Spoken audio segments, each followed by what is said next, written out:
Bonjour à vous tous, heureux de se retrouver. On ouvre la parole du Seigneur encore pour maintenant et partager ce message. J'ai à cœur de partager avec vous sur un thème qui est d'une très très grande importance, qui est sur le ministère et la personne du Saint-Esprit, et notamment en lien avec sa puissance.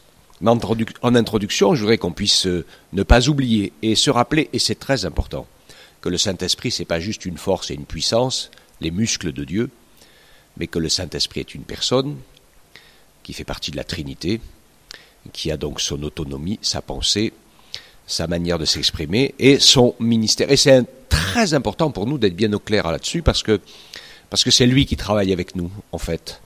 Et donc, puisque nous travaillons avec le Saint-Esprit et puisque nous sommes censés permettre au Saint-Esprit de travailler avec nous, dans un sens comme dans l'autre, eh bien, je crois qu'il y a, j'ai pas ni le temps, ni la possibilité, ni l'intention de tout vous dire ce que j'ai envie de dire, mais je voudrais juste m'arrêter sur l'essentiel, dans le fait de différencier la personne et la puissance. Je crois qu'aujourd'hui, dans le monde où nous vivons, dans le monde des croyants, eh bien, beaucoup sont en recherche des signes, des manifestations surnaturelles et de la puissance du Saint-Esprit. Pourquoi pas ? Ce que je voudrais dire en introduction et en conclusion et tout au long du message, c'est que ça, c'est la finalité. C'est pas le début.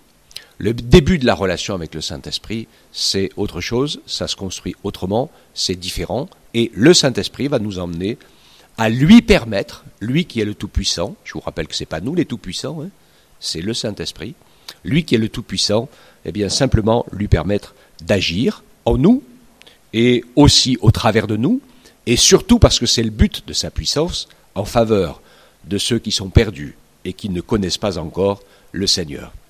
Alors pour introduction, le texte de Actes 4, 29 à 31, qui était après, juste peu de jours après le jour de la Pentecôte, ce grand jour merveilleux où le Saint-Esprit est descendu sur tous ceux qui étaient réunis, il se trouve confronté à une persécution naissante, larvante, à une opposition grandissante, et donc tous ensemble se retrouvant dans cette situation, tous les frères et sœurs, nos frères et sœurs, eh bien, vont élever ensemble leur voix vers Dieu avec une prière qui a un sens et qui, pour moi, je pense, est clair et précis. Et ils disent, et je lis pas tout, mais vous pourrez le lire tranquillement si vous voulez chez vous, mais je prends moi directement au verset 29. Et maintenant, Seigneur, sois attentif à leurs menaces et donne à tes serviteurs d'annoncer ta parole en toute assurance. Étends ta main pour qu'il se produise des guérisons, des signes et des prodiges, par le nom de ton saint serviteur Jésus. Et quand ils eurent prié, le lieu où ils étaient assemblés trembla, ils furent tous remplis du Saint-Esprit, et ils annonçaient la parole de Dieu avec assurance. Amen. Quelques textes de l'Écriture encore que je veux citer avant de les commenter pour vous et avec vous. Jean 16, 8, ce sont des paroles de Jésus, et il dit « Quand le Consolateur sera venu, il convaincra le monde de péché, de justice et de jugement. » Et puis un autre texte que je partage encore, Jean 16, les versets 12 à 15, où il dit « J'ai encore beaucoup de choses à vous dire, mais vous ne pouvez les comprendre maintenant. Quand il sera venu, lui, l'Esprit de vérité, il vous conduira dans toute la vérité. Car ses paroles ne viendront pas de lui-même, mais il parlera de tout ce qu'il aura entendu et vous annoncera les choses à venir. Lui me glorifiera parce qu'il prendra de ce qui est à moi et vous l'annoncera. Tout ce que le Père a est à moi, c'est pourquoi j'ai dit qu'il prend ce qui est à moi et vous l'annoncera. Amen. Premier élément, que ce soit l'amour, que ce soit la puissance, que ce soit les signes, que ce soit les prodiges, que ce soit les vies transformées, nous devons comprendre que tout cela appartient à Dieu. Et c'est une grâce extraordinaire, à cause du sacrifice de Jésus, qu'il nous est proposé et possible de les vivre. C'est une grâce, un cadeau, pas un dû. Mais Dieu se plaît à le faire. Mais je veux redire quelque chose d'essentiel. C'est quand même, de toute façon, toutes ces choses appartiennent à Dieu. Personne ne peut pardonner lui-même ses propres péchés. Il n'y a que Jésus qui peut le faire. Personne ne peut lui-même sauver son âme. Il n'y a que Jésus qui peut le faire. Personne ne peut répondre lui-même et exaucer ses propres prières. Il n'y a que le Saint-Esprit qui peut le faire. Personne ne peut faire des signes, des prodiges, des miracles et des guérisons. Il n'y a que le Saint-Esprit qui peut le faire. Même si, bien sûr, il le fait au travers de nous, et je l'espère et je le crois aussi en nous, dans nos vies. Le ministère du Saint-Esprit, donc, son œuvre, son travail au milieu de nous, puisque nous sommes dans sa dispensation, jusqu'au retour de Jésus sur les nuées du ciel, nous serons dans la dispensation du Saint-Esprit. Il a pour objectif, donc nous l'avons lu ensemble dans ces plusieurs versets que nous avons lus, de nous convaincre, donc de nous faire comprendre et accepter et saisir et être transformés par la vérité de Dieu, et tous ces actes de vérité et toutes ces paroles. Il a pour objectif, deuxième, c'est de nous transformer. Je vous ferai remarquer que tous les enseignements et toutes les paroles de Jésus, tout ce qu'il a dit, tout ce qu'il a enseigné, tout ce qu'il a fait, est pour bénir notre cœur, bénir notre âme, les miracles pour bénir notre corps. Mais il n'a pas fait beaucoup de commentaires sur les miracles, les délivrances et les guérisons. Il les a faits. Mais ces enseignements sont vraiment pour ce qui sort du cœur de l'homme, les paroles que nous allons dire, les actes que nous allons faire. La transformation de notre propre personne est vraiment la deuxième action du Saint-Esprit dans nos vies. Et c'est la plus importante, et c'est celle qui est permanente jusqu'à ce que le Seigneur vienne, parce qu'on a toujours besoin de grandir et d'être transformé. Le troisième élément que fait le Saint-Esprit, c'est de nous équiper. Donc de nous donner les armes pour nous défendre, bien sûr, et puis les moyens pour pouvoir être ses témoins. Nous avons besoin de bien réaliser ces choses. C'est plus important pour nous d'être en communion avec Dieu par le Saint-Esprit que de manifester de grandes choses surnaturelles. Gardons cela à la pensée. C'est essentiel. Un jour, Jésus, dans une de ses paroles, disait « C'est pas tous ceux qui disent Seigneur, Seigneur qui entreront dans le royaume de Dieu. » mais seulement ceux qui font la volonté de mon Père qui est dans les cieux. Et il disait, en ce genre-là, il y a des gens qui viendront, ils auront prophétisé, ils auront fait des grands miracles et tout cela, ils auront côtoyé Jésus, ils diront tout cela à Jésus et diront, mais nous, on a fait tout ça pour toi. Et Jésus leur répond, je ne vous connais pas. Donc, beaucoup de personnes sont conduites par la chair. Et les personnes qui sont conduites par la chair, qui ne sont pas encore des croyantes ou qui ne savent pas s'ils vont le devenir ou pas, ou parfois aussi des croyants qui sont conduits par la chair. Quand je dis conduits par la chair, c'est pas simplement les plaisirs de la chair. Je ne parle pas du tout de ça, parce que ça, on sait qu'on ne doit pas se laisser entraîner dans ces choses-là. Elles ne doivent pas nous dominer, c'est ça qui est important. Mais quand je parle par la chair, c'est-à-dire c'est par notre mentalité humaine, notre intelligence humaine, notre manière d'aborder les choses de Dieu. Et pour beaucoup de personnes, l'essentiel, et c'est pour ça que je dis que c'est une vie spirituelle, mais selon la chair, l'objectif, c'est les bénédictions de Dieu et les guérisons. Son intervention puissante.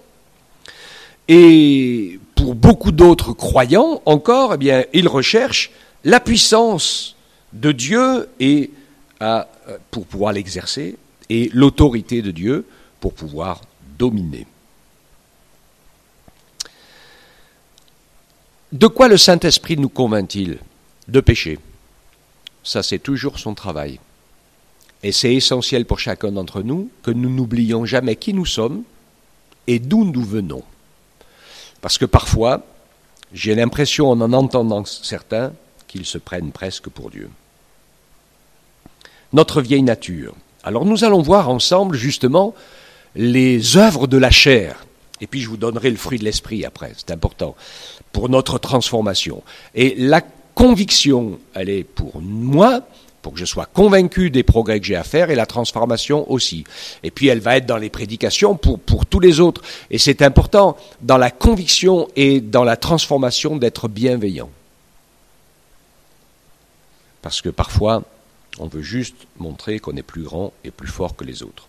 Et c'est ce que Paul disait aux Galates, marchez par l'esprit, vous n'accomplirez pas les désirs de la chair.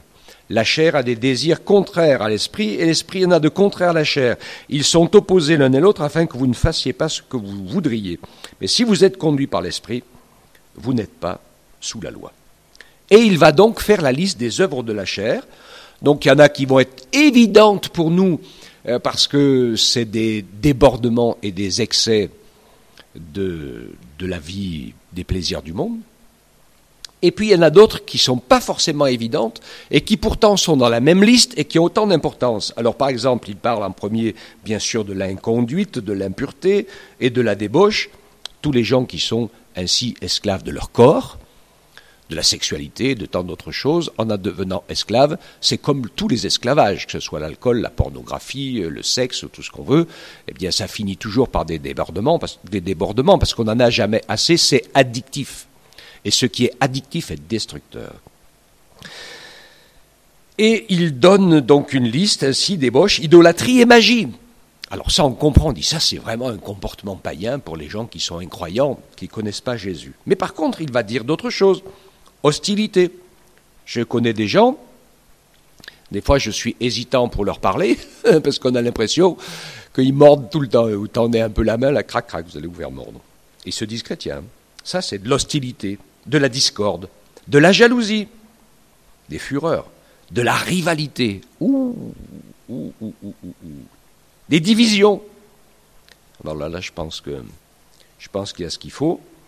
On disait de certains croyants dans certains pays que je nommerai pas, qu'avec 2 chrétiens, vous faisiez une église, et avec 3, une division. Les partis pris et l'envie. Ensuite, bien sûr, il parle d'ivrognerie, d'orgie et de choses semblables.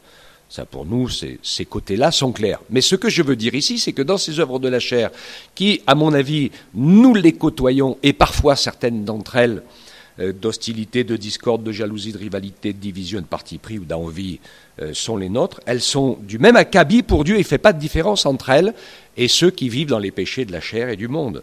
Et Paul prévient, il dit « Je vous préviens, comme je l'ai déjà fait, que ceux qui se livrent à de telles pratiques n'hériteront pas du royaume de Dieu. » Donc la transformation personnelle, pour le fruit de l'esprit, on va en parler dans quelques instants, qui est de travailler à manifester en soi et par soi et au travers de soi le caractère de Jésus, c'est ce que le Saint-Esprit fait pour imprimer en nous et nous aider à vivre selon le caractère de Jésus qui est motivé par l'amour de Dieu et l'amour du prochain.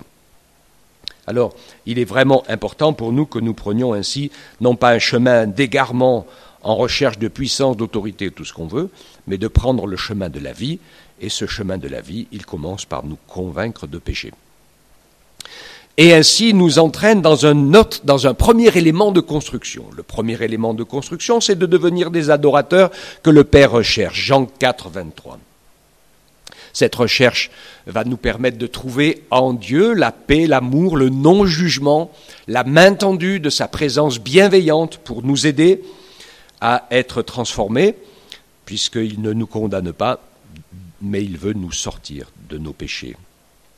Ensuite, donc, la recherche de la transformation de ma vie avec le Seigneur par son esprit. C'est le fruit de l'esprit. Galates 5, 22, le fruit de l'esprit, c'est l'amour. Cet amour produit la joie, la paix, la patience, la bonté, la bienveillance, la fidélité, la douceur et la maîtrise de soi. Et ça, c'est quelque chose qui est d'une valeur inestimable, qui nous permet ainsi, avec l'aide de Dieu et de son Esprit Saint, de dominer et de régner sur nos faiblesses, nos penchants, nos attraits et tout un tas d'autres choses, et de pouvoir vivre ainsi libre en n'étant asservi à rien, ni à quoi que ce soit, ni à personne.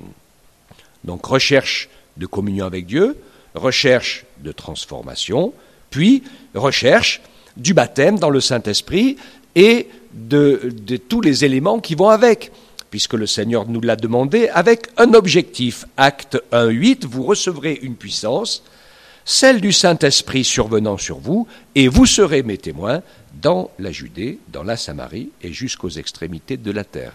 Je voudrais rappeler ici que la manifestation de la puissance du Saint-Esprit, au sens de ce qu'on l'entend, elle est intrinsèquement liée à l'envie de témoigner de Jésus et de faire connaître Jésus autour de nous. Et pas au fait de devenir des super chrétiens, TTS, etc., d'en mettre plein la vue des autres, Mais le but, c'est de permettre au Saint-Esprit d'aller toucher le cœur de ceux qui sont encore perdus.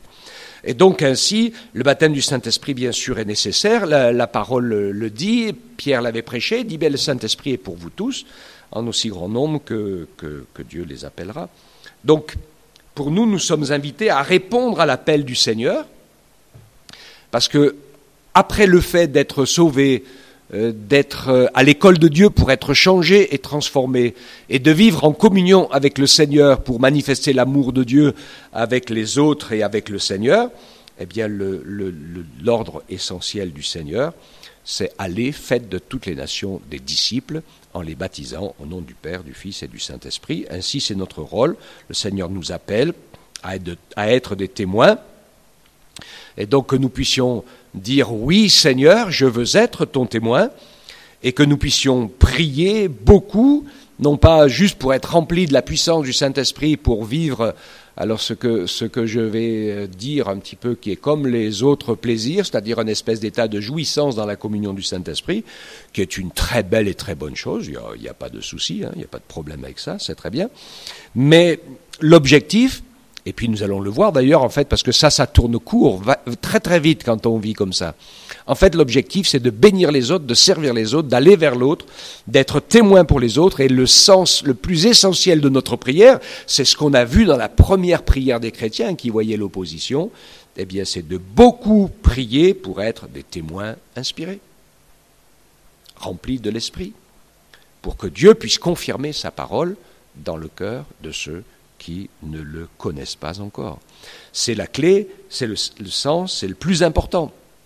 Bien sûr, nous sommes une église pentecôtiste et nous croyons à la réalité d'être immergés, baptisés dans l'Esprit de Dieu et de parler des langues nouvelles qu'on appelle la glossolalie, de pouvoir vivre ainsi une relation très spécifique avec le Seigneur, qui est différent du don des langues interprétées, qui fait partie des prophéties, etc., dans les 9 dons spirituels, pour lesquels il nous faut prier aussi, bien sûr, pour les exercer. Mais Paul disait aux Corinthiens, je rends grâce à Dieu de ce que je parle en langue plus que vous tous.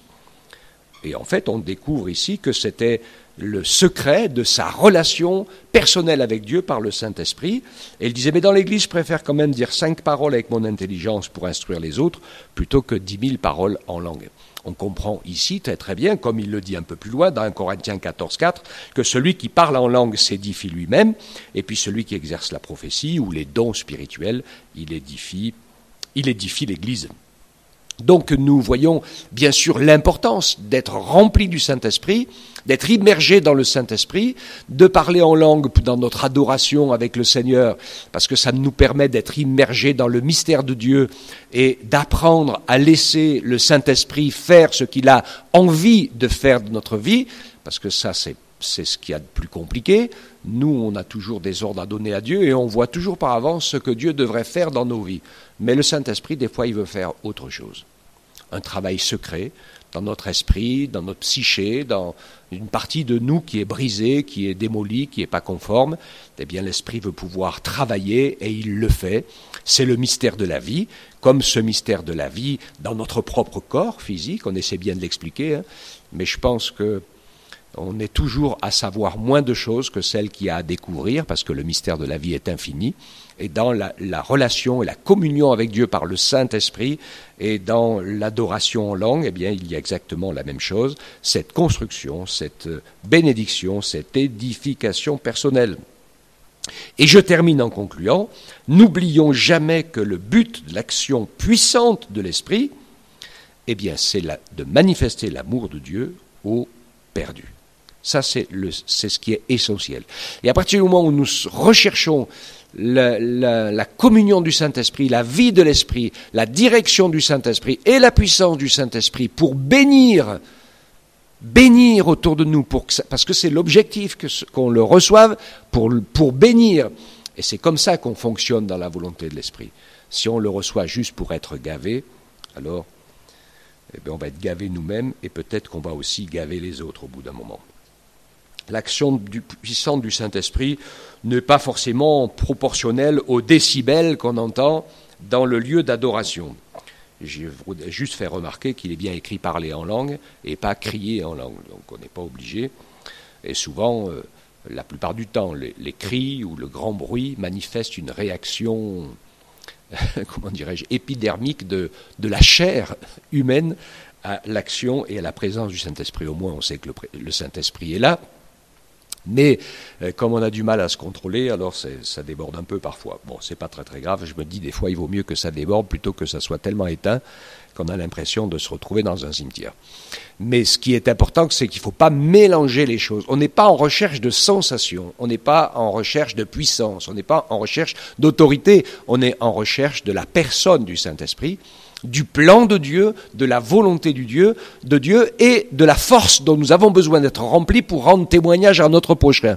Parce que si je rends témoignage à mon prochain, et ça m'arrive parfois, avec les paroles de mon intelligence que j'essaie de lui expliquer, il me regarde avec des yeux de ronde frite et ça ne le convainc pas du tout.